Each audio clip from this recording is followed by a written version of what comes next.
Hey everybody, Austin here, formerly of the Mark and Austin Show here on the Mark Lesko podcast with a special announcement. In my time away from the show, I've started a new business venture. It's called the Uplift Pickleball Company, and I sell primarily pickleball paddles. And I've also returned to be a proud partner with Mark and the show. So what does that mean for you? That means if you're in the market for a fantastic pickleball paddle, you can check that out at upliftpickleball.com. And at checkout, if you use the code LESKO10, not only will you save 10% off of your purchase, but you will directly support the Mark Lesko podcast via commission. And that's really what we're about here in the Penn State family, uplifting each other and succeeding together. Thank you so much for listening. We are Penn State. Now back to the show.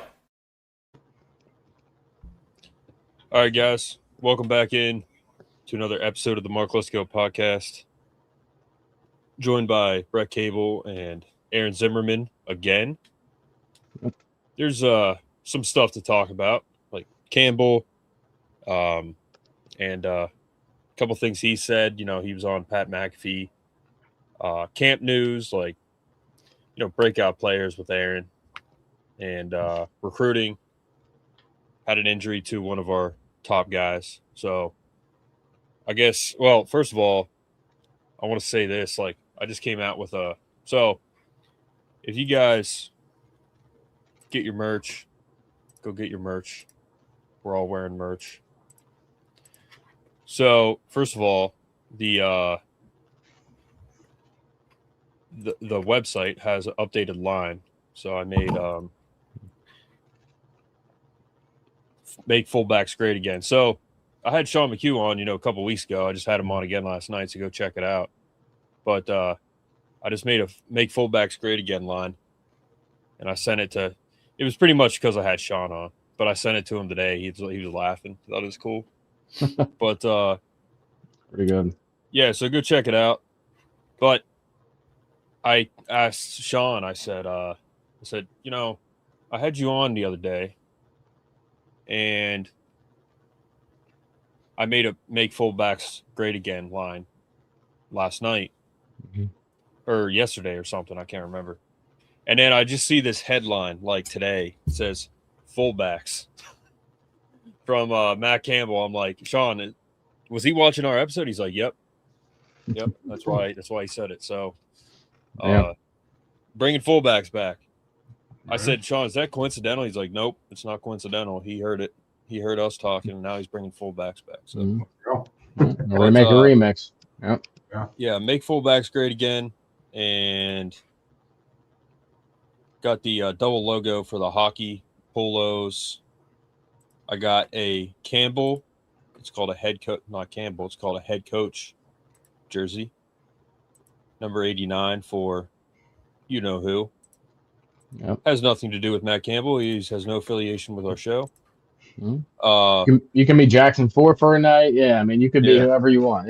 But it's pretty much one of two people ever that played football that are wearing 89. So that are on defense. Yeah. Got the double logo up there, and we are triple logo, but got make fullbacks great again in black and white. Camo. And kind of sucks. I can't make certain products with the make fullbacks great again line. Like I can only make one hoodie. It's annoying.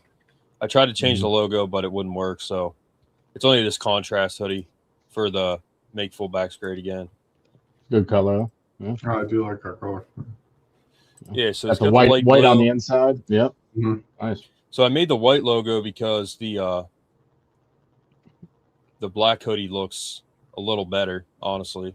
Where is it? Yeah. Where's the hoodie? So there's the black. Nice. Mm. It's got the MFGA on there. Yeah. MFGA. Brett said that looks like MAGA. It's like, yeah. Yeah. Mm-hmm. So George, thanks again for the donation. George is going to come on, but he's not feeling well. So George, hope you feel better, George. Welcome on. Everyone. So again, like we're going to talk Matt Cambell and what he's been talking about recently. George sent me an article about something that he said. So he's on Pat McAfee, and like you just said, like Brett just said, Matt Campbell's keeping a lot of stuff close to his vest. Yeah. One thing that he said on Pat McAfee that was like really perked my ears up. AJ Hawk was like, "So Matt, like, what do you think about running out of the tunnel on Saturday? Like, you know, it's gonna be awesome." He's like, "Well, AJ, Ohio State guy, I'm focused on the team. I'm focused on building a good roster. Of course, my camera's not working again. I'm focused on building a good roster. I'm focused on putting a product out in the field that fans can be excited about, fans can be proud of." He's like, "Yeah, like that's cool to run out of the tunnel, but I'm more focused on having a good product in the state." So, yeah. And he did say when he walks out there all the time, he's like, "This is unbelievable." You know, like he did say that too. Yeah, and you know, I try to remember like, what would our old coach have said, and doesn't matter. And two, never had just humble, genuine answers like that. He never once had those. So it's nice to have that. It's like crazy to me that like really blew me away that he said like, "Yeah, I'm just focused on the product." You know, that was it. He said that a couple times. So and don't forget, the first line would have been like, "You make a great point." That would have been the first line. You know, you make a good point. Obviously, you make a great point. Holy cow! I'll pull it up. Obviously, it was always the same start. There, obviously, sir, you make a great point. We throw it deep so that we can draw flags. That's the only reason. That's the only reason we do anything is so we draw flags thrown deep with generational talent. Drew out. Caught up in the present right now. You know, the unique. Come on, Xfinity. You're in a place. I'm going to make a shirt that says, "Come on, Xfinity." And to have Rocco here. I mean, I think you're so caught up in the present right now. You know, the unique challenge. All right. I did like the footage in the rain that they were showing, like in slow motion. They're playing in the rain. Pretty cool. Yeah. I'm craving it so bad, dude. The football, we're so close. Almost there. I think Rocco is a completely different space, in a completely different space than I've ever seen him really in his career. So he said that about Rocco too. But anyway, the clip won't play. Sometimes it plays on Instagram, sometimes it doesn't on the computer. I don't know why. It's the computer. Like, must need like a faster processor or something. Shoot. But did you guys watch the Pat McAfee interview? Yeah, I did. Yeah. What'd you think? Yeah, I like I said, I think he's keeping things strategically close to the vest. He's not saying too much, which I think is fine, until he's basically saying like what he's been telling everybody in the media with the Penn State guys, like we don't know what we have yet, right? So like we're building a team, we're doing everything we can every day to get better, and like these answers make sense because he doesn't like this isn't a team from Penn State that he coached coming back. Like we know what we have. He knows some of the players that they have on what they can do, but the team as a collective playing as a whole, you know what I'm saying, with the chemistry and everything. He has no idea what it's going to look like. On paper, it looks good. You can look at the backups and they can flash, and we have some good play calls we think are going to work and mesh well with the new staff we brought in. But at the end of the day, like, it's kind of hard that, he's being put on the spot. And of course he appreciates the show having him on, but like at the end of the day, his answers make sense. Like if you think about it holistically, we're just going through the motions. We're doing everything we can. It's a challenge every day in college football to begin with right now, putting together a whole new team, which other coaches right now are putting up with it too. Bob Chesney, John Summerall, they would have probably the same type of answers. Like, we're just trying to see what we have, and it's going to take time to figure that out. Until week one, until we snap the ball, that's basically what he's saying, and a different answer, right? So I thought it was good. I think it was cool that they had him on. I've always liked Pat McAfee. I like his energy. He's positive. He's hyped up.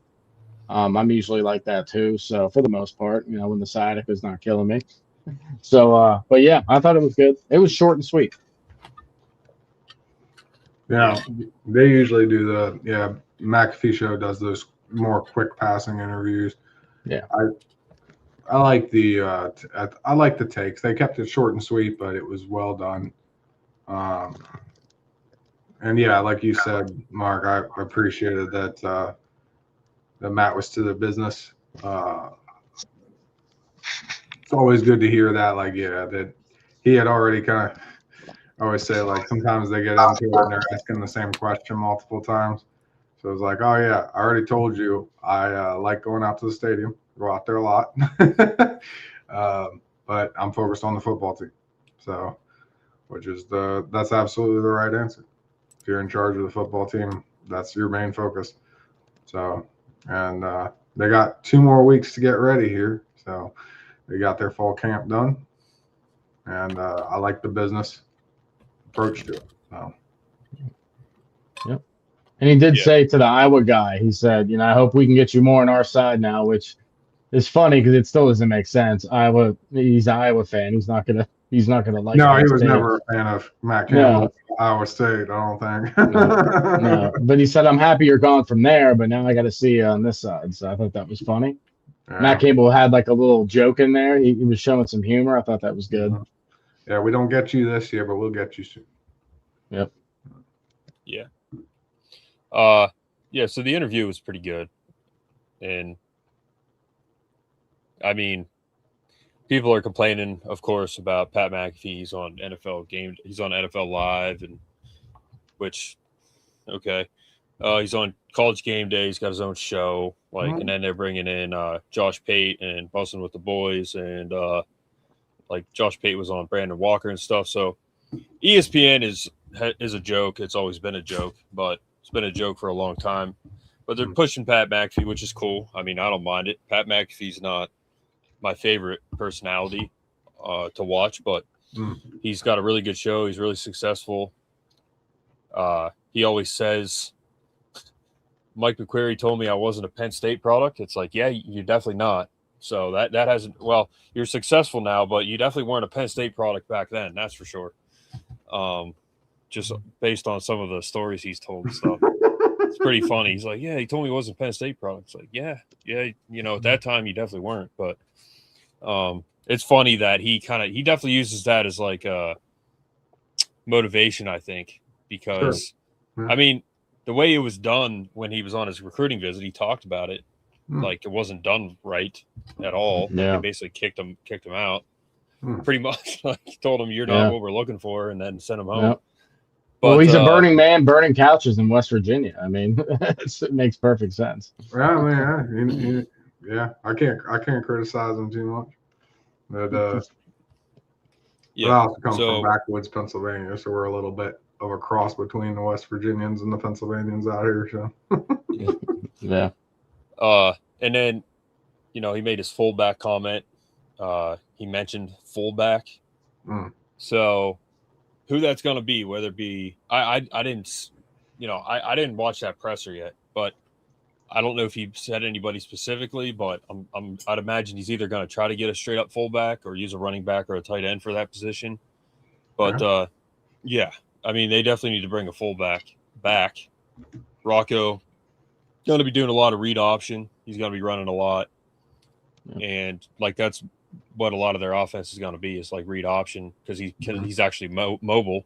He's more mobile than Trace McSorley is. So that's pretty much what we're looking at with in terms of what we're going to see, play wise, what we're going to see mobility wise from him. Mauser said he's going to run him a lot, which, knock on wood, he stays healthy. But bring the fullback, back into the game. That's you just don't see that anywhere, really. Even the NFL, it's not common, so, but a fullback is very important. So Sean McHugh doesn't have any more eligibility, so he can't do it. But there's definitely guys out there that play fullback, that want to be fullbacks, there's still recruits in the game. Like you can still recruit fullbacks.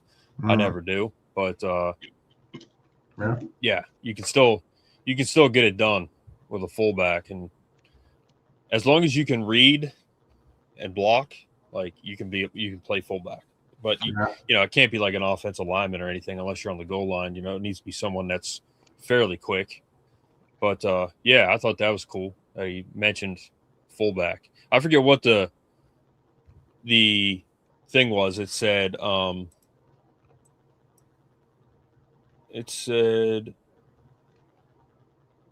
I just heard what did he say? Oh, he said like the tweet was like, I just heard Matt Campbell say fullback or something like that. It was pretty funny. Mm-hmm. But what did he say? He said Zach Seiko said Matt Campbell said the word of the day at his Penn State post-practice presser just now, fullback. Yep. So, yeah, pretty cool. Yeah. I mean, those guys will definitely utilize it, Sure. if they bring it back. You got a bunch of big tight ends. Leave blocking. Absolutely. Yeah, what do you think? Who do you think would play fullback for Penn State? I mean, Matt Campbell talked about a walk-on as a linebacker that they brought over like during practice to play fullback. I think he was number 41. I forget his name, but I think that's somebody they were practicing in as a fullback. I don't know if they're going to utilize that for that player, in the season or anything. But I mean, at the end of the day, fullbacks, like you said, aren't super common. But I mean, that's because the tight end has changed so much through time to where they're using tight ends as an H-back, as a fullback, and blocking situations and stuff like that. But typically, they're not handing the ball off to him. That's the biggest difference. Unless you're Tyler Warren, he got a couple carries, but that's something they could look into. I mean, like they've been talking about Rapia being twitched up, and he's a twitched up tight end. I mean, you could hand him a couple balls, he'll get you 5 yards, no problem. I think if you block for him, you put the other tight ends in there to block for Rap, I think he can get some yards. So I think you could put him in that position. Sure. I mean, tight ends were basically fullbacks for wide receiver. So, same kind of concept. All you do is just put it back behind the line of scrimmage again. And if you want to disguise what you're doing, you can work that in lots of different ways. As long as you're not breaking any formation rules, you can do a lot of stuff with that. So, yeah. Yep. So, George sent me an article. It was about what Matt Campbell said. He's like, I'm sure you already saw this, but I actually hadn't, because I think he said it in his presser. And that, again, I haven't watched it yet. But so the 5-5 rolling, we have guys from the NFL coming back to college. I think it's happened at least 2 or 3 times now. So, so a guy from the Bucks, he's coming back. Yeah, I was going to say, didn't Jerome Bettis only play for 4 years in college? Get him back. He basically said he's not going to bring back fifth-year guys. No. And one thing that he keeps saying is, how's our team going to, face adversity? That's what he keeps talking about, adversity, because they're going to have adversity big time. Sure. They're going to lose some games, and most likely, how do you bounce back from that adversity? So that's one thing that I've heard him say a lot. So if they face adversity well, if they build the team right and have it prepared well, then, that's what's important. You bring in a fifth-year guy who doesn't know the offense or the defense or whatever and just came from the NFL, like, that's just doesn't make sense. I don't know. Like, guys coming back to college, like, if they can make more money in NIL, then I get it. Because if you're on the practice squad, you're making like a couple $100,000. That's it. So I get that part of it. Like, if you can come back to college, make more money, boost your draft stock, like, all right, but still, like, that's crazy that guys are leaving the NFL to go back to college. Like, that's crazy. So For how late it is, like you said, there's no time to do anything. no, The Notre Dame edge player from last year just transferred to LSU. He's already going there. Crazy. was he in the NFL? That guy? Yeah, He was technically, yeah. technically, yeah. I don't know what team, but yeah, Yeah, went from Notre Dame to the NFL to LSU. That's pretty LSU. crazy. Crazy. But and then Tommy Castellanos is most likely going to go to Texas Tech, which throws a crazy wrench into the whole outlook on Will Hammond's supposed to ball out this year for them. I guess so. I don't know. yeah, but I think some of these schools are maybe making some silly decisions. Well, Texas Tech seems full desperation mode, as we know. So I mean, that would make sense. That's the only one that really makes sense. Yeah. I wasn't surprised when I saw that, but No, I understand Cambell not bringing him back because one, it's so late, and two, like you gotta like question like their motivation. Like, why are you leaving the NFL to come back to college? Like, that's crazy. Like, how do you even go back into college? Like, you have to be taking a class of some sort, I think, or I think no matter what, you have to be taking at least one class. So you're coming back to the NFL, taking ballroom dancing, never going to class, and then playing football, I guess. So I don't know, but Finn, Furman, and also the aspect real quick of the culture fit for Cambell, like that, you'd have to find the perfect fit, even if you wanted to do it. LSU doesn't care about culture fit, neither does Texas Tech. That's why they're doing it. So that's another point. No, I mean, yeah, they don't care. It happens, right? You have programs that they're out there they're just winging it on Saturday, but they kind of are. That doesn't usually work. That's pretty rare that works out. But I can think of maybe like a couple of teams ever that were kind of doing that and getting away with it. Actually, one of them was in the NFL. It was the Cowboys in '96. But because their coach wasn't doing shit over there. Those boys were just that team was run by Troy Aikman. But usually that's a disaster. Could be on a roster, yeah. And I gotta say, like, if you're taking Tommy Castellanos back on your roster at this point, man, that just screams desperation. It makes me think that blood in the water I was saying, where Houston's going to wreck that division because Texas Tech ain't what people think they are. It makes me feel pretty confident about that right about now. Yeah, those are good points about Finn and Cooper Alexander too, guys. Yeah, those are good points. Yeah, I can see 5. I can see 5 playing for sure. Well, and there's your tight end. Kordovich is another guy we could see, but Kordovich, Then there's Furman's due. Yeah, Furman's due at this point to definitely see time. Yep. And then Lukac, the walk-on, he got some reps with the first team, so that's cool. Yep. But overall, what Matt Cambell said, what he commented recently was good. So, but yeah, his interview on Pat McAfee, like that is like, besides like Joe Rogan, it's like the biggest show you can be on. And the fact that he was on there just saying what he said, being composed, like saying like, we're just focused on the product in the field. How do we face adversity? Like he's genuine about it 100%. Like you can tell, he does a lot of coach speak, but it's genuine. So what he said on Pat McAfee, what he said about fullbacks and the 5th-year guys, like, of course you're not going to take a 5th-year guy at Penn State. Like, that's crazy. That would just like, even if we were desperate, I don't think we would do it. Penn State. No. So yeah, I mean, there's not. I guess some of the guys that are really fresh, like Pavia, maybe would work on a roster. Like George was saying, like you could maybe make somebody like Diego Pavia, but that's because he's fresh out of college, so he would be pretty attuned to a college system if you needed to bring him in on short notice. But and also, provided you're putting him in a system that works for his talents. Exactly. But, I don't think at this point bringing somebody in is going to do a whole lot for you, especially at the quarterback position.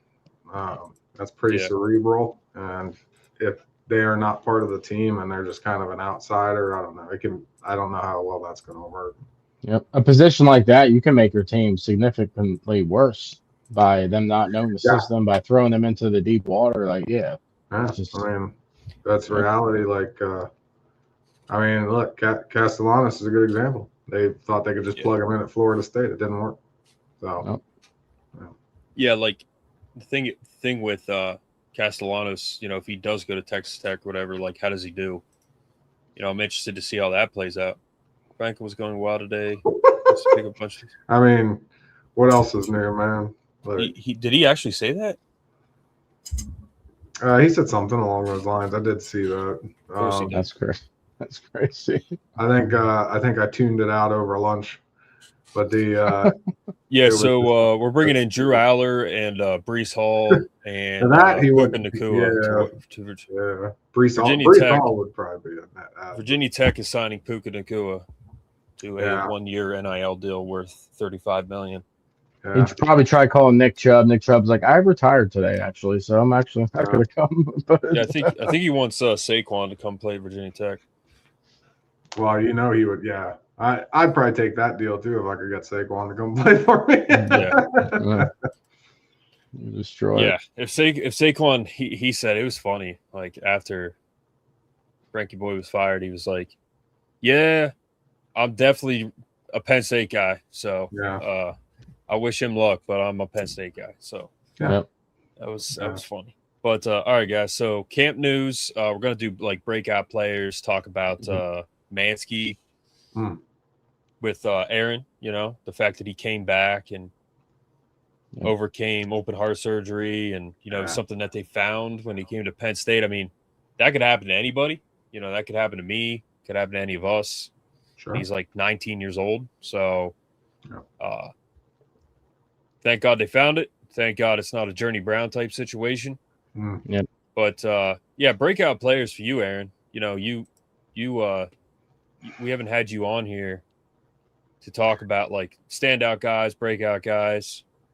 Yeah, I know. Like, you know, Aaron, is that an Adidas hat, by the way? Where? Oh, this? Yeah. I forget. No, this is a top of the world hat. Did you just get it or? No, I've had this for 10 years, something like that. So nice. That's pretty nice. By the way, for game day, keeps the sun off you.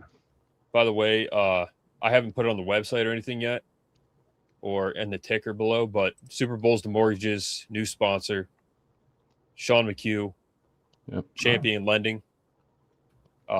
If you need a mortgage, if you need anything related to that, go to Sean McHugh. I follow him on Instagram. My stuff is on his page. His stuff is on mine. So go check him out if you need anything related to a mortgage. First of all, he's a Penn State guy. And if you're a Steelers fan, he's a Steelers guy. Hard worker. He's a phenomenal person. Like, he's like, the short time that I've known him, like, we've talked a lot, and he's just a great, great guy. So if you have anything related to that, go to Sean McHugh. He's the man. So just want to say that real quick. New sponsor, Super Bowls to Mortgages, Sean McHugh. Yep. And it looks great at the top. The border at the top looks great. You did good. Yeah, thanks. Yeah, I switched it up a little bit. I noticed, you know, on other podcasts, sometimes I'll see like how they have stuff set up, and I'm like, all right, I'll try that a little bit. And, sure. Yeah. But being that we have 3 sponsors now, like I had to make room because I told Brett, like, I can't keep putting blocks up everywhere because the whole screen's going to be full, which is good. So if we get some new sponsors, like, I don't know where I'm going to put them at this point, but might have to like alternate. Do a little redesign. Yeah. But it'll be on markleskopodcast.com. It'll be in the description below. Champion Lending, Sean McHugh, Super Bowls to Mortgages. So, but so Aaron, that hat is 10 years old. And what do you think about camp? Yeah, I think camp was interesting. Obviously, there was a lot of back and forth. You know, I don't try to take too much away from it because part of camp is just feeling that it's more. it's the walk phase of crawl, walk, run, right? Mhm. So you're gonna run on game day. You can never tell you can't really tell how fast somebody is by how they walk, right? So I always try to keep that in mind when I'm watching tape from something like camp, because camp is really just testing it out and getting the legs stretched out. But I thought the defense looked very on point to me. I thought really I was pleased with the secondary. I was pleased with defensive end actually. But I don't know that I felt like a particular guy that I was like locking on to at camp. Kobe Howard looked good. I already, I'm a big Kobe Howard guy. I liked his, he had some nice flash too. Mansky got out there a little bit. He looked a lot better to me. It was nice to see him out there just because of the stuff he's been through with his heart condition. I actually had a heart murmur in the Army myself. Nothing that serious, but yeah, Choppin, you're right. Everybody, I should probably get checked as I get older. But the receivers room again, like it's walk phase. It's hard to it's hard to judge receivers if you're not at full speed. It's just the nature of I hate to look at receiver at camp just because the things that they're looking for is going to be like stride, your takeoff from the line of scrimmage, like how much pop you have. But even when it comes to route running, you're not going to be 100%. You're not full speed, right? So it's hard to really feel it out. Same goes for the defense because you're playing that warm up type speed as you get momentum ready for the season. You get your legs stretched out. So technique is really what you're kind of looking for. Offensive line technique looked good. I thought Brock and the guys looked good. I know it looked like the defensive line was getting the better of them, but I think I had a little bit to do with the types of situations they were running. Personnel. Yeah. And because, some people were like, oh, the offense looks good day one. And then day three, the defense looks good. And I'm like, well, guys, that's really just they're playing situations that are designed for that, right? Just because it looks good is, a lot of that's because of the situation they're playing. So it's a favorable offensive situation or a favorable defensive. Don't get carried away here, But I thought the technique of the guys, when they were blocking, the guys' hands were good. I didn't see anybody moving real slow. The things I kind of look for too is how much energy were people putting into it, how much effort is there, right? Because a lot of that it's more of a mental check on people. Hey, are you out here just being lackadaisical because it's just practice, right? It's not game day, or are guys excited to get out there and play, even if it's just practice? And that's something that I think Matt Cambell said it himself in one of his interviews where he talked about guys love to play football here. He was pleased with how much guys love to play football here, and I saw that in camp. Guys seemed energetic. They seemed like they were excited. So that was kind of my big takeaway. Was as a team, I thought people looked energetic and ready to play, and that was the thing I was looking for more than anything. Yep. I think that's a good point on what you're talking about too, because Sean Fitz on Blue White Illustrated, I think it was yesterday I was watching. He was talking to T. Frank, and he was saying how, him and T. Frank were conversing. There might not be, and obviously this wasn't a thing last year either because we didn't have Tyler Warren. There might not be a guy that flashes on the screen more than anyone else on the field. But as a collective, there's a lot of guys you can go to. There's possession receivers, guys who can be reliable, tight ends who can make flashy plays, big blocks by Rapplier, stuff like that. I think that's why Matt Cambell, we got to build a team, and because you can't depend on one guy all the time. If you do, if they get hurt, you're shit out of luck, right? You're out of luck. So that's what it comes down to is as a collective, I think Penn State, from what we know, they haven't played a game yet, right? This is off speculation and what we think is going to happen. Yeah. From what I think there's more guys at running back you can go to. Obviously, I had Nick and Katron last year. They were workhorses. But you have 3 or 4 deep that you feel pretty good about taking some carries this year. Cam Wallace was mentioned by Matt Campbell. Matt Campbell said Cam Wallace had a really good spring. He's doing really good things. So that's something. Yeah, he looks good. He's hungry. He's had some rough injuries. So deep at running back, a lot of guys you can use in the passing game and the running game. And then wide receiver, I think we have probably 5 or 6 guys we could probably go to and throw on the field. Last year, we had 2 because Kyron Hudson was playing out there and he shouldn't have been on the field. He's not somebody you can go to. He was blocking on passing plays.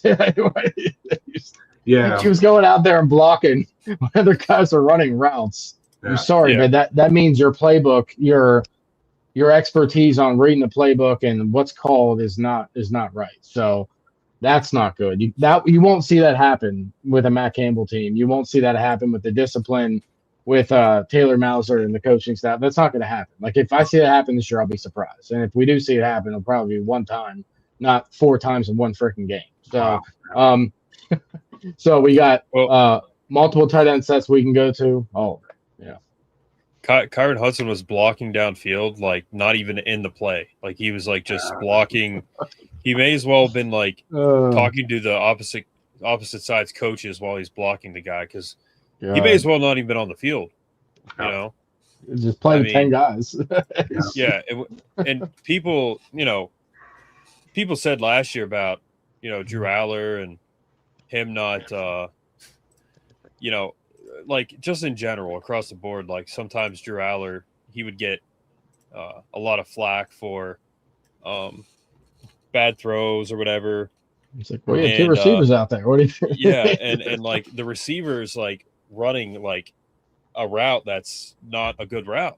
I mean, like, and that's not Drew's fault. That's coaching. Like they were just like Kyron Hudson was just done. Like like just it's sad. Well, and and you never know too. Like some of that stuff are they coaching you out of the play, right? Like, did you design a play where the guy has nothing to do? Right? Yeah, like, absolutely. It's just, and the thing is, I wouldn't totally put it past some of the stuff that we saw with the previous organization.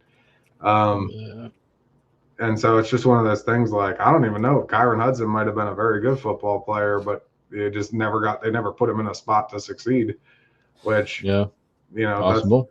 I've said that many times. As a leader, that's your first responsibility. If a guy fails when you put him in a position to succeed, that's maybe on him. But if you're in charge and you put him in a position to fail before he even takes a first step, that's on you. Like you can't put your team in a position to fail. Yep.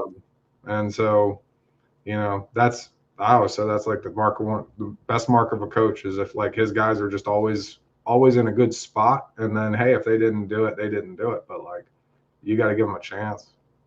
Yep. And keep chopping. Denied Dennis Sutton's on the Green Bay Packers, so I don't think we'll see that. he was real bad with that. Hey, jumping off sides there. You had to get that jump. You had to get that jump. Oh, he did. He had to, yeah. Aaron, what's it called when you get in trouble in the military? Well, what kind of trouble are you talking about? Well, what's the prison you go to? Well, Leavenworth is what they used to Leavenworth. send people to. Yeah, if Matt Campbell has one person jump off sides 5 times in a game, not only are they not playing, but they're going to Leavenworth. Yeah, they're at least going to get put in the billets for a night. Yeah, they're going to be running the stadium stairs for a week. So definitely not going to happen. But Matilda's in the Matilda movie and like that crazy closet with the nail. Yeah, that's where you're going. Yeah. So there's Mrs. Trunchbull getting in trouble. Miss Trunchbull, yeah. Miss Trunchbull. Most of the trouble you get into in the military just results in you doing push-ups till you throw up a few times. Dude, Miss Trunchbull was like a Olympic hammer thrower. So, I remember she was good. She was good at throwing hammers. Dude, she was legitimately a scary woman. If you want to call her. She was scary too. One of the first people. Yeah. By the way, that movie was made after a book, Matilda, and that's after my favorite author, Roald Dahl. Roald Dahl is my favorite author. He wrote James and the Giant Peach. That was his, right? Yeah. Okay. Great author. Yeah. Also, I actually met a woman who was like her in real life. I think we all have. She worked for 101st Airborne, and she was a mean woman. She's the only woman I ever met in the military who scared me more than the drill sergeants I had. She was scary. Crazy. Yeah, I wouldn't have messed with her.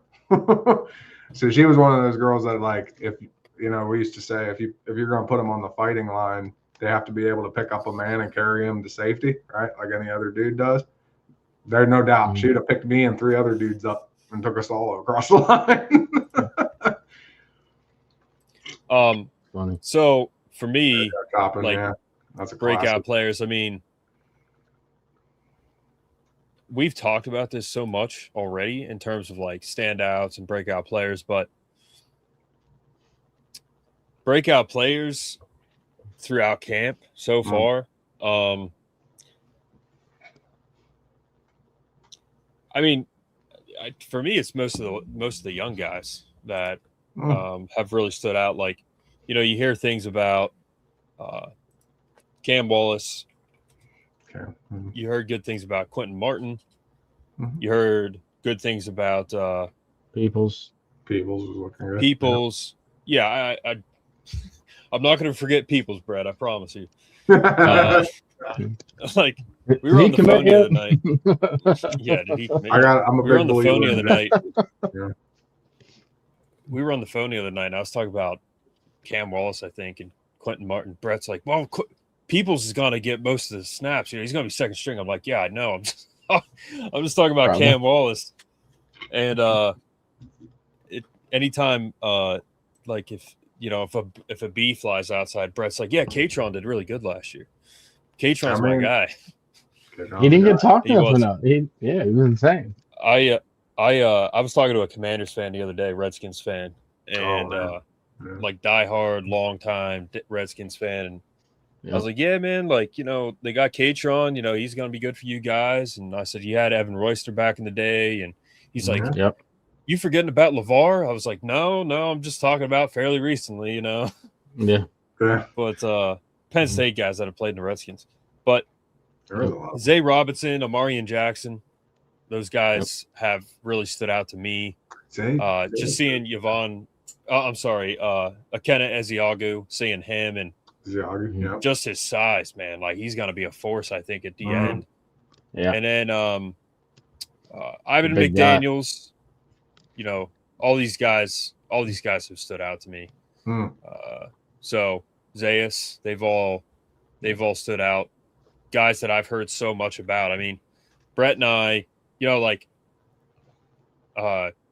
Campbell's recent presser, hadn't seen that yet, but every day Brett and I are like reading constantly stories, you know, because Blue White Illustrated, just for example, they go extremely in depth about everything. I mean, they're like, all right, this is like our you know, top 2 cornerbacks on third down when it's raining outside and it's 75 degrees. You know, they go in depth about everything.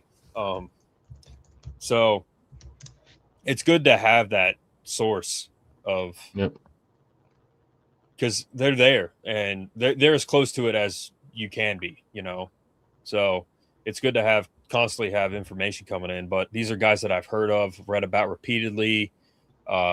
Keep Chopping said Cooper Alexander, Finn Furmanek maybe playing tight end or fullback. He thinks we're going to have a 5-man rotation. Steve Jones, like that's crazy because Steve Jones is there. Jay Paterno was there the other day.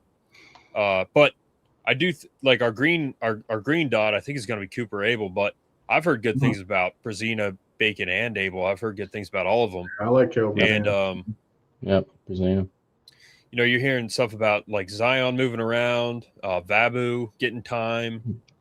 You know, so there's a lot of good things that have come out of camp. I mean, it's camp, like it's not like you're gonna necessarily hear anything bad, but one thing that is getting a little concerning to me, Campbell keeps talking about facing adversity.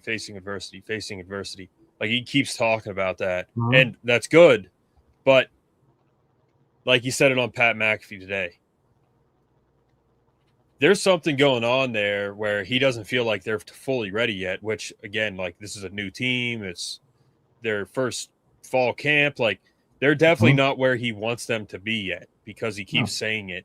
Just coach speak. Like I know it's a little bit of frustration, I'm sure, but he's a coach. Like they're always mad, but you know, a little bit of frustration. Like we're not there yet. We're not there yet because he keeps saying it. Facing adversity, doing this, doing that. You know, Malachi Goodman will be elite when Malachi Goodman wants to be elite. Chase Sowell can be a star receiver when he wants to be. You know, he's talking to his team because I'm sure the team watched that interview with Pat McAfee. Yeah. It's Pat McAfee. Oh yeah. So they're not where he wants them to be yet. But as Penn State fans, we can be happy that his standard is it's as solid as it gets. And I just facing adversity, like I'm sure because the product that Matt Campbell's going to put on the field, it's like under promise, over deliver. It's going to be like, just an example. Okay, we just beat Marshall 52-0. Yeah, but you know, we did this wrong. We did this wrong. We could have been better here. Could have been better there. We could have beat them 60-70-0. You know, something like that. Like our product is going to be really good, but I don't know if it'll ever be up to the standard that he wants. You know what I mean? Well, in a good way. Like that's part of good leadership too. Is it's going to make them better. Yeah, you have to challenge your guys to be better every day, even if Never stop growing. Yeah, even if it seems like you're doing really well, just because you're doing well, you don't rest on that. You have to keep challenging yourself, and that's mark of a good leader too. Is you challenge yourself, and then you challenge your guys. And so you challenge yourself, you challenge your staff, and then you challenge your team. And you're never perfect. Nobody's ever perfect. So you're just striving to, as a like, I think if I was a coach, I wouldn't even consider the national championship, the Big Ten title. None of that would matter to me. I would just be like, how do we play a perfect football game? Can we play a perfect football game? I don't know, but we're going to keep trying until it happens, or I get too old to do it anymore. Because if you walk out there and play the perfect football game, you've reached the top of the sport. There is no toppling that. So I think that's, you know, a good coach and a competitive person. Your nature is going to be to the issue with being a competitive person sometimes is like a lot of people will look around and they'll judge their competitiveness off of their surroundings, not necessarily setting, like I was to say, like you see the guys who set goals that are beyond normal human limits, which is if you want to set those kinds of goals, you don't challenge yourself based off of your contemporaries. You challenge yourself based off of an idea or a thought. So you could say, well, I want to be a good person. Well, what's your definition of a good person? I would tell you, set something in your mind that is beyond the limits of a normal human being, and then just strive to be that. And even if you never get there, that's not the point. The point is trying to get there in the first place. So, absolutely. That's like, it may be impossible to play the perfect football game, but I'm going to keep trying until I die. That would be my objective as a football coach. So, yeah, if we're doing breakout players, I mean, we kind of talked about guys that were showing out in camp, so it's hard to pick other people that we kind of already talked about. But I think I want to pick a guy that maybe people aren't talking about, and then a guy that's kind of obvious that we think's probably going to break out. So if I had to pick a guy who's been on Penn State for a couple of years, right? Here's a hot take. Okay. Played the last 2 years, made a lot of improvements last year. I think could take a big step this year. Aldavian Collins, my man AC. I think Aldavian Collins is going to make a big step. He runs 4.2s, guys. He runs 23 miles per hour. He's got the speed. He's got elite instincts. He's got good coverage skills, very good hips. Pretty good tackler too for his size. He's a smaller guy. If he can just go up and make more deflections and attempts for interceptions, I think that's a key point that he could work on this year and make him elite. I think Aldavian Collins is one of my breakout players for this year to show out. Because I think he's going to get thrown the ball because Darius Dixon, he's your outside corner who we think could be locked down. If he's healthy, we'll see. I mean, I think he could be locked down. So AC, he could be locked down too, but people might be looking his way more because of Darius Dixon on the other side. So I think I'm going to pick him. Penn Stater, who's been there for 2 years, transferred from Mississippi State. And then it's really hard to pick another one because you don't want to be completely wrong, right? Like halfway through a season, well, this guy's no catches, or like Zay Robinson is a guy that I feel like I just want to pick. Like just from what we've heard and what we've seen, he's becoming more consistent. Consistency is what obviously Matt Campbell and the coaching staff has been talking about, and how Kobe Howard's been consistent. You haven't heard super flashy stuff about him, but that's because he's been consistent and doing his job. So I think Kobe Howard's kind of an obvious, I think he's going to do well this year. I have faith that he will. Zay Robinson is more new to Penn Staters because he just got here a few months ago. So I think I'm going to put him out there. I guess I could do one more. Let's do defense. Caleb Brazina, man, I think there's just something about him, man. He's big, strong. I think he's pretty athletic. He knows how to cook on the grill. If you saw that episode, he knows what he's doing, man. He knows what to do with that chicken. That's important. He was cooking it up. He was chefing up, had the boys over for dinner.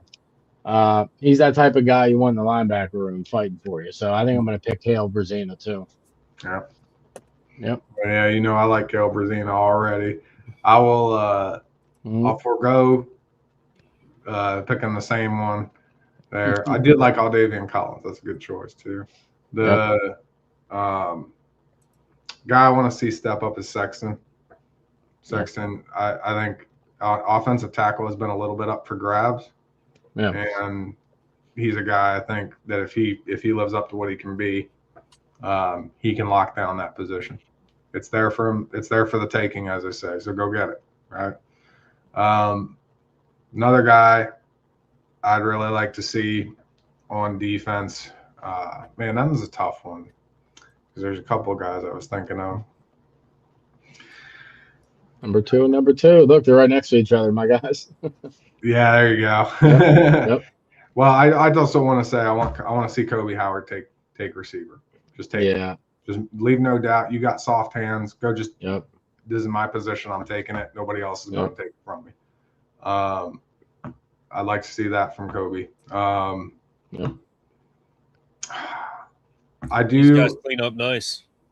Yeah. Looks like a senior graduation. Yep.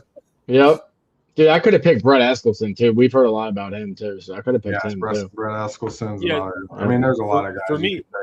For me, it's got mainly guys that there's the obvious ones. There's the starters, but then there's guys exactly. we're hearing much about. Yep. Yeah. Well, Eskelson, obviously, he's doing great. Yeah. On defense, my guys, I want to see. I think I need to see Zion Tracy just go take it. You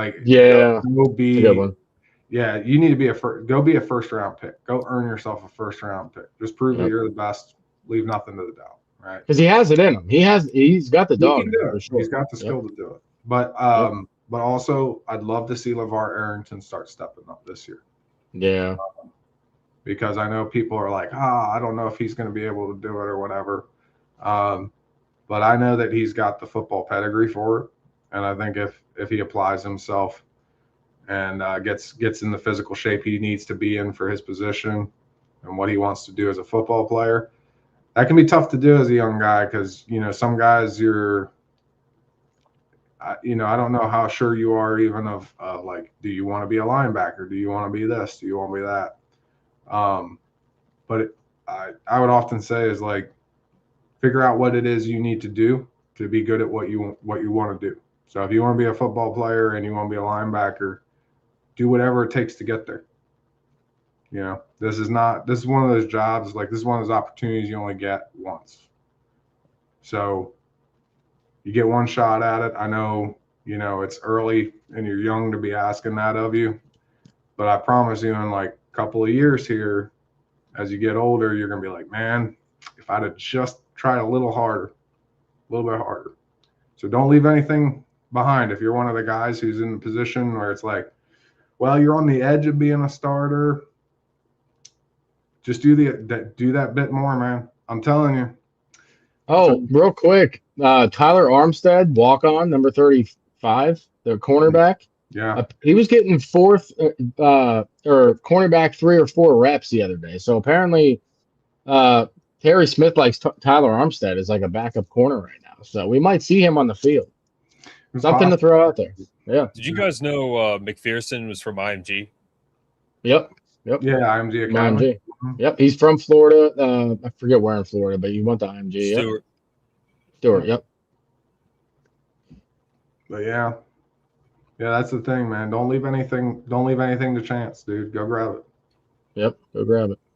Because if you can still get up and run around, you still have more in the tank, man. Yep. All right. So I remember, I was going to say, my first day at my unit, they ran me up and down a hill and had me do push-ups every time I get to the top of the hill. And it was just to see if I'd quit. That was all it was.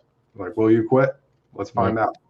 So I kept doing that until I literally could not move. I was just face down on the ground. I literally couldn't move a muscle anymore. And then about 4 dudes picked me up and walked me back to the barracks. And next day, Sergeant was like, all right, he's good. I like him. Yeah. Yeah, Tompkins. Will Tompkins looks like he could be Brock Reicher's cousin or something, doesn't he? Looks like he yeah, he does, yeah. Jim Fitzgerald is who Keep Chopping just brought up. Yeah, he's 6'7", 337. He's a walk on too, yeah. There's some walk-ons on that state of Penn State that are good, man. I'm telling you. It's just insane. Pennsylvania grown guys that went to Pennsylvania high schools and stuff, man.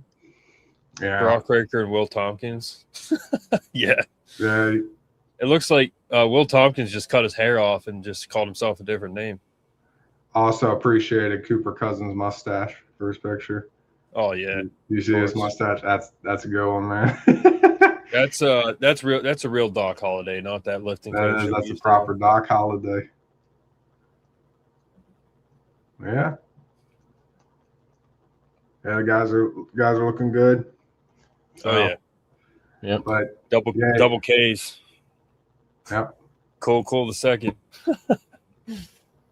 That's crazy. Bro, Malachi is so big. Oh my god. Huge, yeah. 6'6", 330, like what? There's Cooper Alexander. 6'7", 303. Goodness That's gracious. a big football team.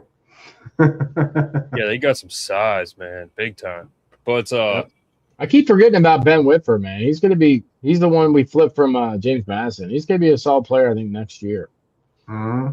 Yeah, he's a freshman. Yeah, we got a good roster of young guys. Elijah Rader, man, we know he's gonna be a stud. A couple more pounds on him. Mm-hmm. Andrew Rapplegate looks like he's like a general in a war or something like that. No, he looks like he's a Marine. Yeah, he's already wearing it. Yep, look at him. He's a Marine. Show up ready to fight. Go take it. Yeah. 6'2", 310, Armstrong the Dumb. His arms are literally like 250, of his whole existence. Freaking oak trees, man. Yeah, dude, his arms are huge. Insane. Yeah, I worked with a guy as a bouncer. I worked with a guy. Kunle was his name. Great guy.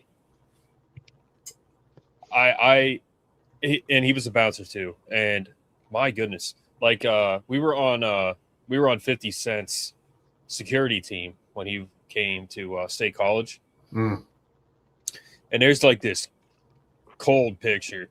It's him walking with 50 Cent. He's just right by his side. It was like such a great picture. But he's like Armstrong the Dumb. Like his arms were biggest arms I've ever seen in my life. Like I don't even know, because we all wore polos, like black polos in the club. I don't know how his sleeve fit around his arm. Like his arms were unbelievably big. Like they had to be 20 at least. I mean, biggest arms I've ever seen. But Armstrong reminds me. Yeah, he's big. Yeah, he's big dude. Also, I ever tell you, it wasn't 50 Cent. I won't dime him out, but there was a certain rapper with a hard mentality or a hard reputation comes out to Iraq to visit us while we was out there. And they took him out to the shooting range, and he didn't know how to operate a safety. I said, yeah. Yeah, I don't think it was 50 Cent. 50 Cent, he went into he went into like a serious war zone. 50 Cent. Yeah, 50 Cent. No, I imagine he probably knows what he's doing. But but he went into like this valley or something. They're like, you can die today. He's like, yeah, it happens. Yeah. But yeah, that made me laugh. Davon Huggins did like a 10-minute interview with Locked On Indy Lines out of there. It was pretty good. Oh, really? I missed that. Davon Huggins, yeah, just go to Locked On. Was Zach Seiko's. One thing Zach Seiko's is good for. Zach Seiko's does a lot of interviews with the coaches, the coaching staff that you usually don't see. Dude, there's a lot of good interviews on there from coaches recently. Yep. Tyson Veit too. Yep, Tyson Veit was on there. Dude, Christian Smith, if they had like a Heisman for beards, like he's winning the Heisman. His beard is immaculate. So he needs to call James Harden and be like, bro, stop it right here. Don't go up at your eye. Yeah, he needs to teach James Harden how to manage his beard. Call James up right now, dude. Bro, James Harden's beard is insane. Like that is. I don't know how, like anytime like that big of a beard, and he's just a baller, dude. James Harden. He's just a baller. Yeah. But it is funny that he has a big beard like that, He's got a tear catcher, dude. Just right there. Just like half a second. It's done, man. The old tear catcher. And if James Harden wanted to, he could just become beard. Yep. All right. So what's up? Oh, I was just gonna say I have recruiting news that probably nobody knows about. Yeah. Pete Troutman probably knows. But. So recruiting wise, we're cooked. We're like 100th in the nation, and we're never going to get any 5-stars. So. Brett, you have anything else to say? Yeah, so a 2027 guy. It's not over. It's not over, guys. Penn State offered. So apparently this dude balled out last night. Check this out. This dude's from Cincinnati, Ohio. His name is Jordan Hall. He's a running back. Ohio High School football, Princeton. The team's called Princeton. Defeats Moeller, I think it's Moeller, for the first time since 1991, and it was partially due to him. Penn State offered him the next morning today. So, or this must have been 2 days ago. Penn State offered him today regardless, they just offered him like right after this game. He's committed to Miami, Ohio as a running back. Yeah. Only Rivals has him ranked as a 86, so lower end 3-stars what they have him at. 5'10", 200 pounds, so pretty solid size running back. I mean, I don't know, man. Penn State's the best offer he has on the list. I mean, he's committed to Miami, Ohio, Marshall, Florida Atlantic, Bowling Green. I don't know if Pitt offered. He took unofficial there. But, yeah, it's something to look at. I mean, Penn State lost Aiden Gibson, so they're looking for another guy to possibly add. Is this from the game? This guy, Jordan Hall? There's a bunch of Jordan Halls on On3 page, so I don't know if you got the right one or not. Yeah, there's a lot of guys on there. This guy was kind of hard to find at first. Cincinnati, Ohio. Princeton. This is him. This is him. This is him. Okay, you got it. Yeah, this is him. It's from the other day. Junior highlights. Okay, so it was last year's. Okay, all right, let's check him out. What the heck was that highlight? They threw a. Tape's hard to see. Okay, there he is. He looks good, man. So, Brett, what are you bringing him up for? I mean, it's random because Penn State just offered him for 2027. Our 2027 class, think about it. It's pretty much solidified. Like, if we add anybody, it's going to be him if we do add him, and then maybe another late riser coming up in the next couple months, next 2 months. But that's why it's just out of the blue. Like, this is random. This isn't something you see too often. He's a guy that, the staff might be able to develop. Like I say, he doesn't have the accolades, doesn't have the rankings, but I just thought it was cool. Like, he's committed to Miami, Ohio, balls out. His team beats a team they haven't beat since I was born in 1991. So I just thought that was cool.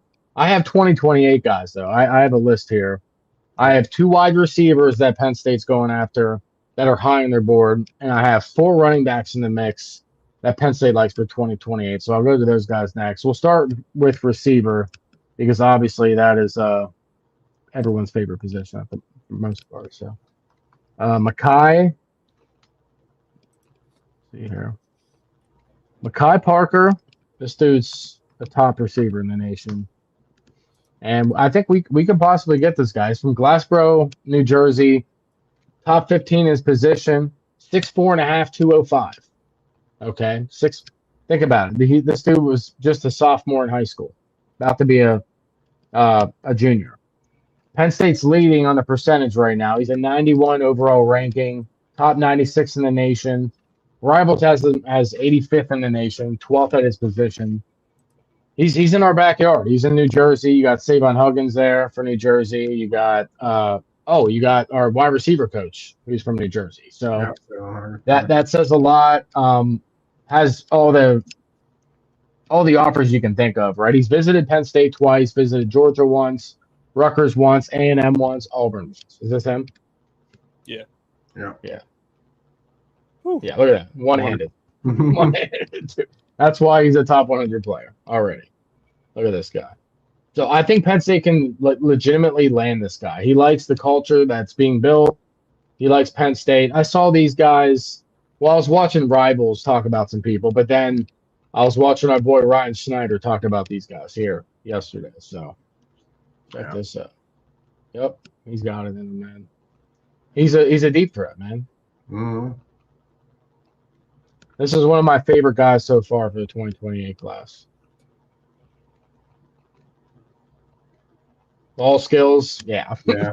He's got it. Yeah, he's got it, man. 6'4.5". He's probably gonna be 6'5" or taller. I mean, by the time he's done growing, he's still growing.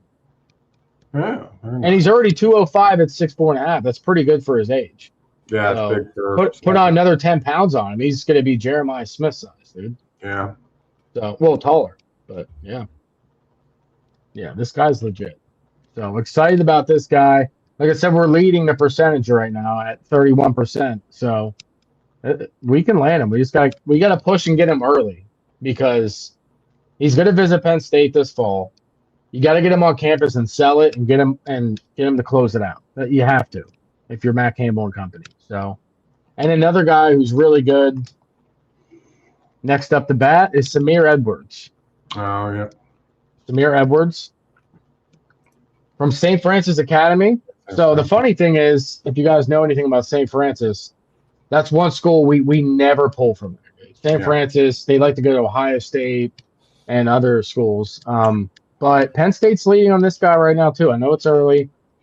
He's top 40 in his position. I think he has time to grow. 6'3", 205. Yeah. He's a big body guy, too. He's a 4-star, 89 as a whole. But Rivals has him at an 87. 247 really likes him at a 90. So, time to grow. Notre Dame, Florida, Auburn, Rutgers. A lot of teams offered him so far. So, Samir Edwards, another guy that Penn State can legitimately land. They're leading for him as well. So, I think those are your X and your Y right there. Yeah. No, X and Y, or X and Z. I'm talking about. Yeah, X and Y. X and Y. Yeah, those are your X and Y receivers. All right, this is Samir Edwards. And Mansky could be thrown to these guys. That's the thing too. Mm-hmm. So yeah, Mansky's tall, so it would be. Bro, he wouldn't have to look up. That field. Yeah, that field is an abomination. Is it yellow? Yeah, is it yellow turf? This yellow field. Like what? That would murder. Is it looks like they have hockey on it or something. Like I would cut my. There's a field hockey line. I would cut my freaking eyes out playing on that field. Holy cow! That is crazy. What is that? It's like puke yellow.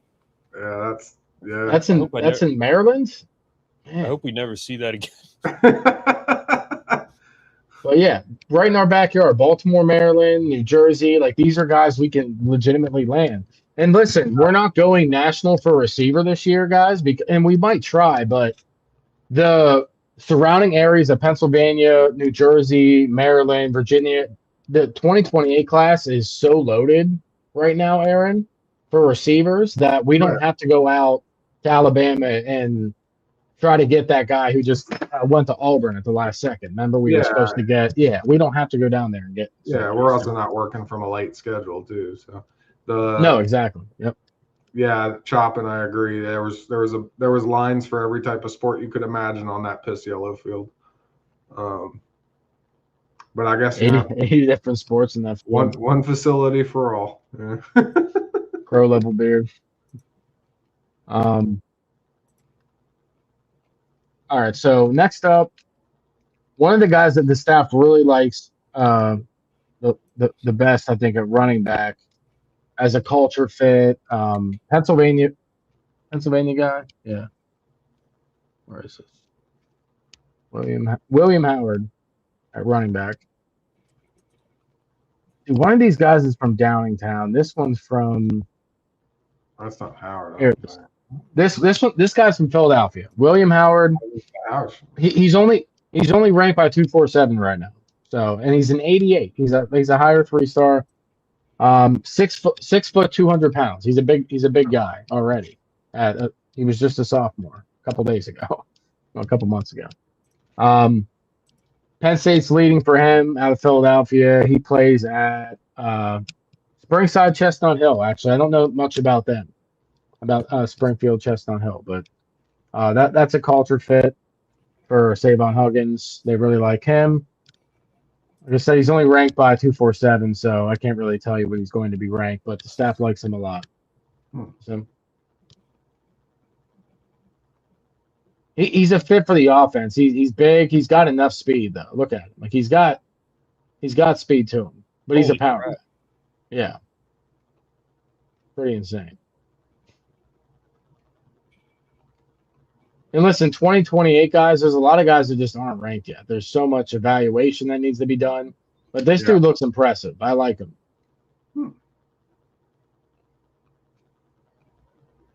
The last guy we almost got out of Philadelphia would have been, well, we did get him, but he transferred because of the coaching staff. Was help me out here. We just got him last year. Coleman.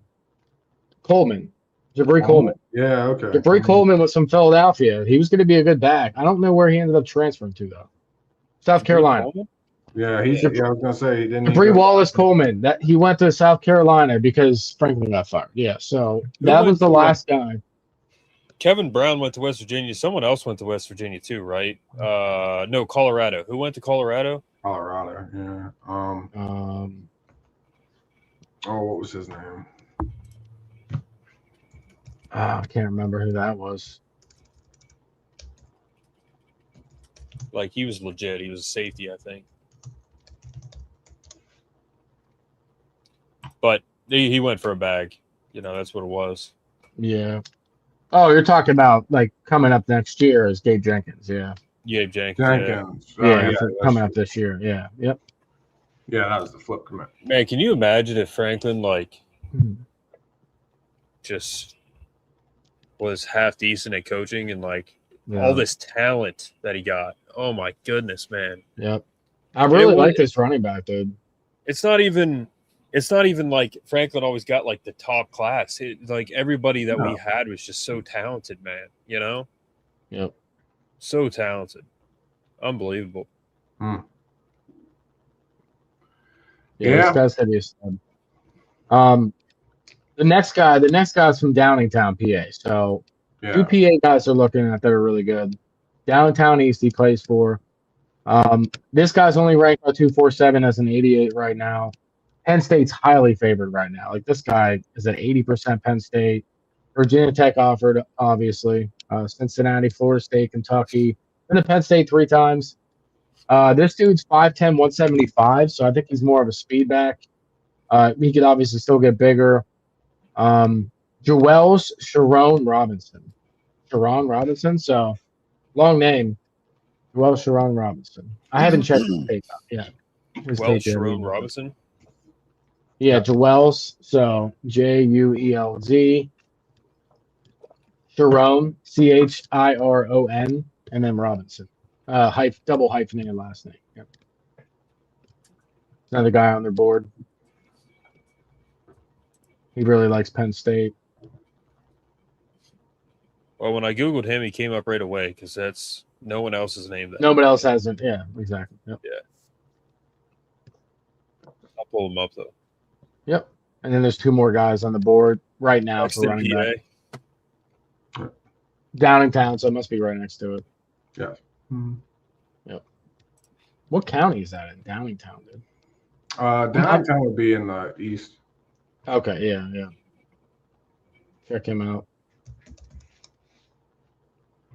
Yeah, he's got some elusiveness to him. I like him. Not burner speed, but pretty fast. Yeah. You know who he reminds me of on that run? He reminds me of a Corey Smith. That's kind of what he looks like right now. This is a Corey Smith type of guy. You know what I'm saying? Yeah. He looks like a Corey Smith. Yep. Runs like him, similar size. Can't believe Corey Smith went to Toledo out of all the schools, man. Like, he'll probably climb up again if he does well. I mean, good luck to him, you know? I mean, Penn State was in a rough spot. I like Corey Smith. He just Him got some weight.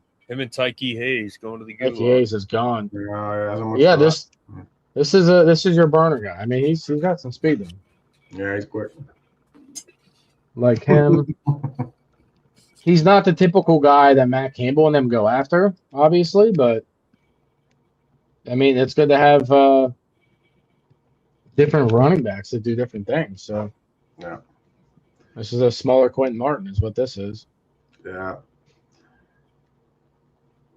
he's from. He reads the whole good. Yeah, I mean. Yeah, they'd be playing some pretty good schools in Downingtown because they're playing in Malvern's area. They're playing. Yep. Coatesville is over there, so they play good football over there. So he's playing. He's not just quick, but he's playing against good competition in that area. Yep. And the next guy has a very unique name too, so you'll probably find him. The next guy, yeah, I really like this guy's tape. I mean, that guy was legit too. Japia Rosen, Japhya Rouson. This dude's from Washington D.C. So yeah, D.C. Not something. We're not usually a D.C. Area. Like, we usually do pretty good in, outside of there in Washington, but Washington, Virginia. Maryland and Virginia. But Washington D.C. at St. John's College. This guy right now is top 500. It's still early. 88, 247. Top 36 of his position. 5'11", 210. So this is a big back. This is a bulldozer back. Now, right now, Penn State's in the mix. North Carolina, Maryland, Virginia Tech, Kentucky. He's been to North Carolina twice, Virginia Tech once, Penn State once, Maryland, Florida. So he's been to a couple places. I don't think this is the first guy on their board, but they do like big running backs. So somebody to look out for. So I got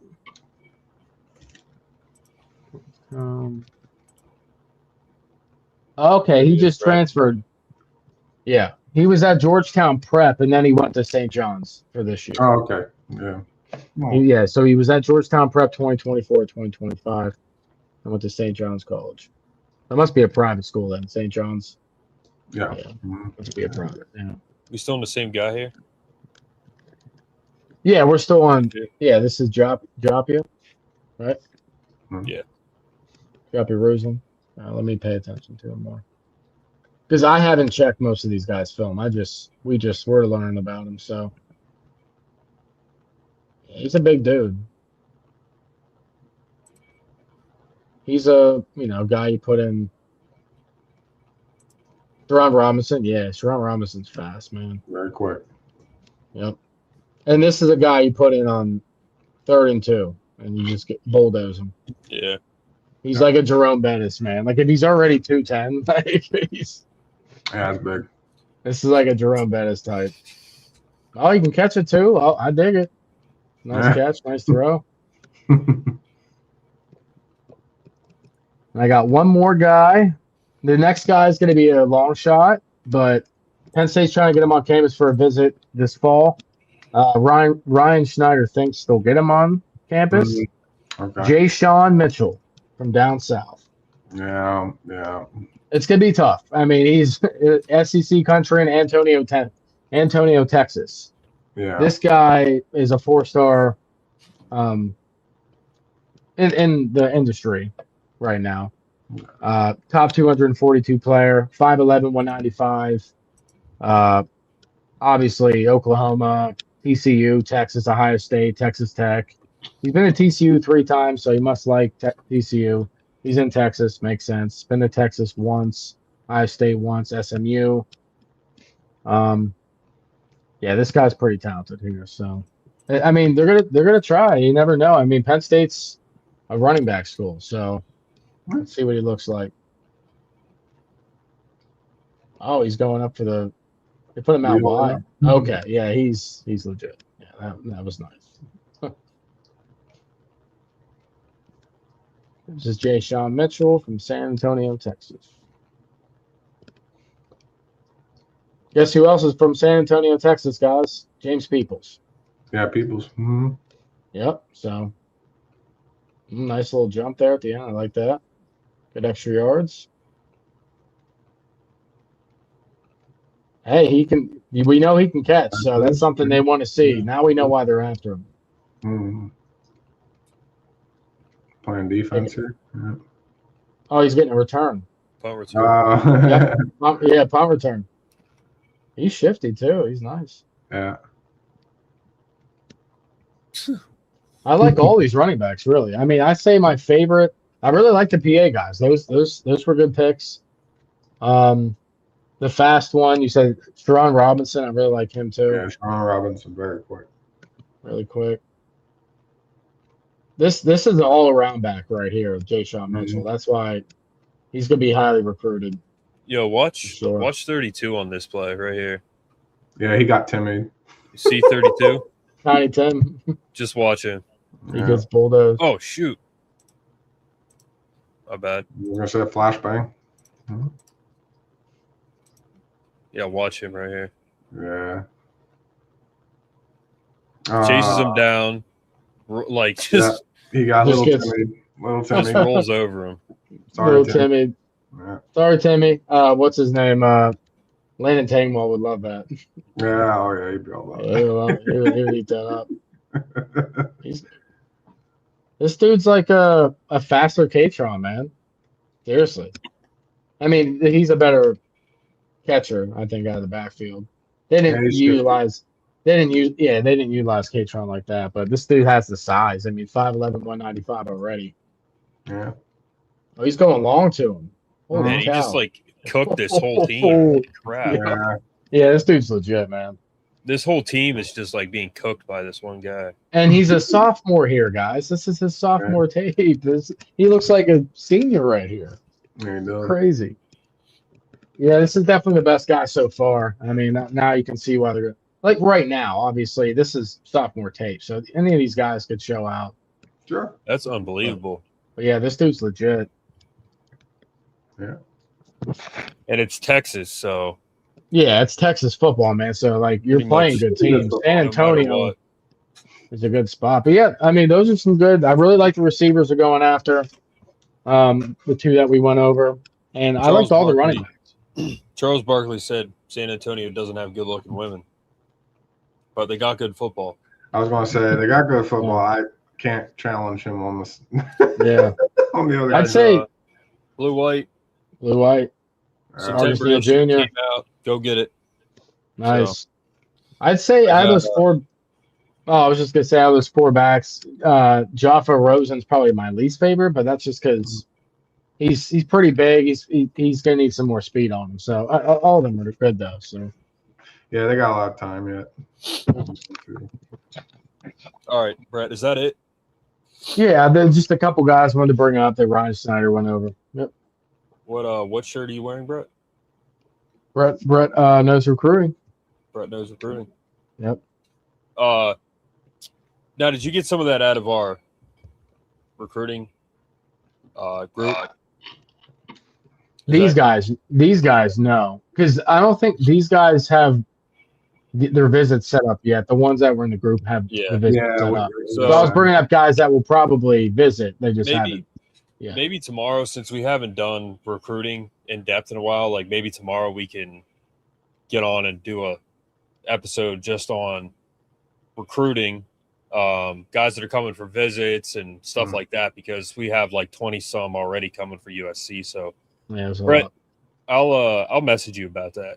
But Yeah. I could just pull up their huddles and then we know who's coming. Like these guys are just people that are in the future that we're looking at. So so those were 28 guys that we were looking at, right?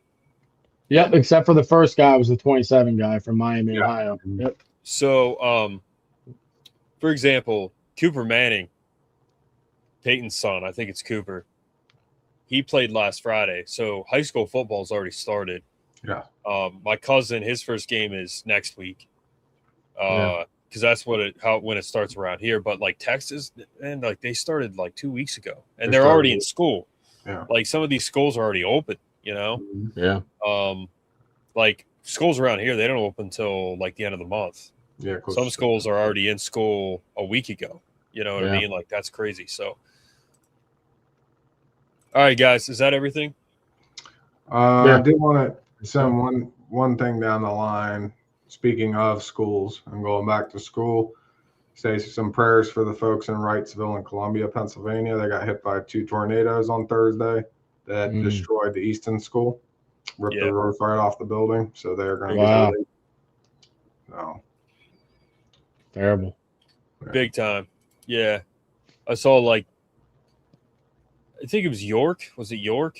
Like there was a roof like destroyed. Yeah, some of us got a little bit of it this way. York is 10 minutes from me. But I always see that weather firsthand. I used to chase tornadoes for fun when I was in the Army. But I didn't think that storm was going to turn on it like it did. But saw that fly over my house. It gained steam once it got down into the valley, and then dropped a couple of them right over the Susquehanna River. Wow. But yeah, how far are you from New Freedom? New Freedom is to my south, about half an hour and some change. Okay. Yeah, so it's just New Freedom is like right on the line with Maryland. It's real close to Maryland. Yep. Yeah. We used to have neighbors from Texas, and like I forget what part of Texas, but they had the accents and everything, and they said tornadoes down in Texas. Like this is just a different world, man. Right here, like this is just a tree like twisted and turned around. Yeah. Right here. So down in Texas, she said there'd be trees that you couldn't wrap your arms around. Yeah. And they'd be twisted together like a Twizzler. Yeah. Yep. Absolutely. It's insane. Yeah. Yep. By the way, another thing that I'm into, like I'm into paranormal and stuff, but tornadoes, like that's another thing that I'm into, like weather. And if you get on like YouTube, like there's this one documentary on Netflix about the Joplin tornado in 2011. Yeah, did I ever tell you I helped clean up after that? Did you really? Oh wow. That was the worst thing I ever saw in my Army days. Jesus. Dude, that tornado, like to explain to you how bad this tornado was, it was an E5. Okay. Right? Is that what they call them? E5 tornadoes? That was F5. F5 tornado? EF5 technically. But yeah. F5 tornado was an F5. Like the roads, the pavement was peeled. Like peeled up like carpet. It'll rip, the tornado will rip it right off the ground. I mean, that it killed like 160 people. But I remember when that happened, man. Like I remember when that happened because that was my senior year of high school. And I remember hearing about that. Like it was like there was another tornado in I think it was Birmingham, Alabama. Yeah. We played Alabama that year at home, and Carson Tinker's girlfriend was killed in that tornado. But that tornado was, I don't think as bad as Joplin, but it was really bad. Well, that might have been the Bridge Creek Moore F5. That was a really I think it was Bridge Creek one Moore. of the nastiest ones in history. 2011, I think that was like the worst year for tornadoes ever, or something like that. They used to be really bad. Yeah, they used to be worse. Yeah. But that Joplin tornado, like like they had to reopen the school, everything. Obama went and spoke at the school at the 2012 graduation. Like, that's how crazy that tornado was. But man, like, yeah, that was a bad one. Go watch it on Netflix. It's really good. Yeah. And that was the only time I ever saw Obama in person. Oh, you were there? Okay. So they like this one kid, he got this, that you just got to watch it. Like, this one kid, he got like this serious infection. Yeah. Because this tornado like ripped this disease out of the ground. Yeah. So like, it was a fungus. It was like, yeah. Crazy. They found this one kid went missing. They found him like 60 miles away or something. It was I forget where it was, but holy cow. Like they found him like something crazy. Yeah. That's crazy. Unbelievable. But MarkLesKoPodcast.com. I don't know. How did we get on that? Oh, the tornadoes. We were just talking about the ones that dropped the PA. Yeah. So MarkLesKoPodcast.com. Go get your merch. Uplift Pickleball Paddles. Victory Sports and Fitness. Sean McHugh. Super Bowls to Mortgages. I'll have it on the website. But guys, the best way to support us is go get merch, or go to the thanks button like George does. But go get some merch. I mean, it's good quality stuff. I have a ton of it, and it supports us directly. And if you are a pickleball player, please go support Austin's company. His products are great. I'm probably going to get into pickleball at some point, and I'm definitely getting Austin's paddles because it's a good product and it's a very popular sport. I mean, I work right next to a YMCA, and those pickleball courts are always full. Nice. Yeah. That's been growing fast. Yep. Bunch of pretty women playing pickleball. So. Oh no, I can't be seen there. I look terrible. Like, I'm gonna need you to train me. Yeah. Yep. There you go. Yeah. Yep. Austin is a pickleball coach, so. Oh really? Yep. Yeah, he like picked it up. You up. I mean, Austin, he just like, I think he just started playing it, and now he's coaching. Like, so he loves it. But obviously, he made a whole company after it. So, all right, guys, thanks for coming on. Have a good night. We are Penn State. Penn State. Have a good night.